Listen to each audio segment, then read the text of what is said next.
The Meta Quest 3 has changed a lot since being released in October of 2023. One thing I find fascinating about tech products is how features and use cases can evolve over their life cycle.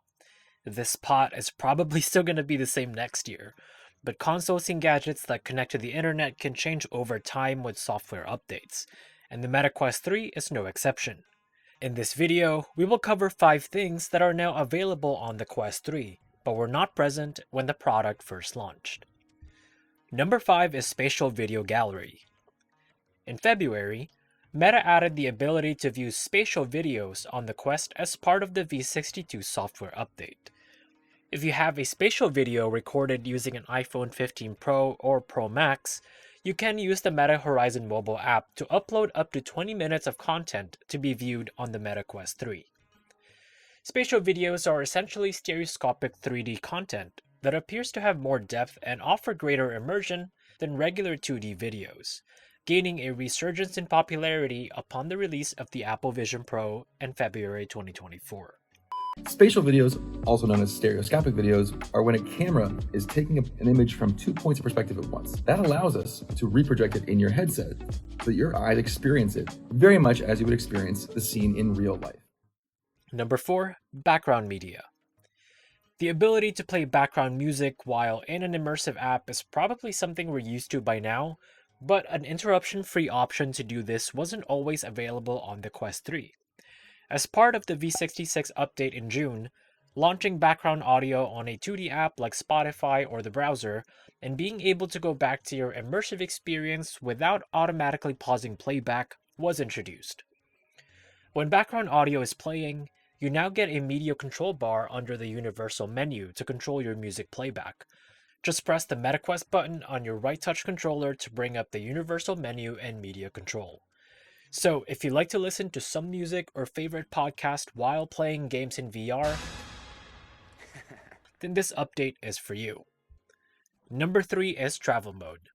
If you like using your MetaQuest 3 on the plane, then you probably know that Travel Mode was introduced via the V65 software update in April.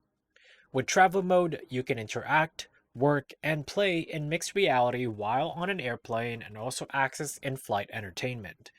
All you have to do is enable Travel Mode from Experimental in Settings, or your headset may automatically detect that you're on a plane and recommend turning on Travel Mode. Meta also announced in May that they released a pilot program with the airline Lufthansa to offer dedicated mixed reality content to business class customers on some select flights. Business class can't relate. Number 2 are pass-through improvements. One of the biggest complaints that people had when the Quest 3 first came out was the pass-through quality. Many found it grainy and with plenty of distortion. Meta CTO Andrew Boz addressed this on Instagram back in October, saying that, quote, "The pass-through quality will continue to improve as we continue to get real-world lighting conditions and information from the headsets that have been picked up, and they will start to tune the algorithms that drive it more effectively," continuing to say that the pass-through will improve modestly. Software Update V64 would arrive with the first pass-through improvement almost 6 months later, improving the perceived resolution of the pass-through to allow users to see finer details and read smaller text in the real world, such as your phone screen, and also improving things like exposure and dynamic range in pass-through, while trading off some of the image vibrancy. Graininess or image noise was reduced in lower light conditions as well. 2 months later, V66 improved the pass-through once again with the reduction of warping or distortion. These improvements seem to be aligned with Meta's push for mixed reality instead of virtual reality, and understandably, the first few steps toward that direction is improving the pass-through quality as much as possible. And now, number 1 is the addition of Meta AI to the Quest 3.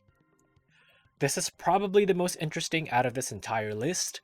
Meta AI, as the name suggests, is an artificially intelligent assistant by Meta, which they've integrated with their Ray-Ban Meta smart glasses. This was improved with the introduction of Meta AI with Vision, which allowed the smart glasses to see what the user is seeing, so it could translate text or answer questions related to what the user is looking at in the real world.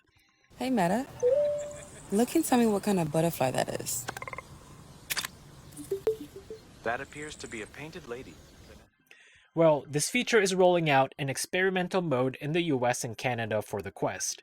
What's up, everybody? It's your boy Anthony Hamilton Jr., and I'm about to test the early versions of Meta AI on Quest. Let's go check it out. What do you see in front of me? I see a dog, lounge chairs, and an umbrella on a deck in front of you. They see you, Callie. Can you give me a local place to go play basketball in Palm Springs? A nearby place to play basketball is Ruth Hardy Park. Thank you. You're welcome. Have a great time playing basketball. Can you find some colored t-shirts that would go with these shorts? You can pair these shorts with a variety of colors such as white, black, gray, or even pastel shades. Thank you. It's certainly exciting, but I do think that these use cases that are being advertised don't really showcase the potential of the technology too much, because realistically, no one is going to be putting on the headset to pack their clothes or ask for fashion advice, or even ask what is in front of them when they could just see it. But I see this being a helpful tool for productivity, for example, if you're working on a paper and want to ask the AI assistant a quick question about your research, or if for some reason you need to quickly look something up while you're in an immersive experience. There you have it, folks. Those are just 5 ways the Meta Quest 3 has evolved since it came out in 2023. Let me know which feature is your favorite, even if I didn't cover it, and what other new features do you wish to see on the Quest 3 in the future? Let me know in the comments below. Thank you for watching, and I'll see you next time. If you enjoy this, please make sure to hit that like button and subscribe so you don't miss any videos.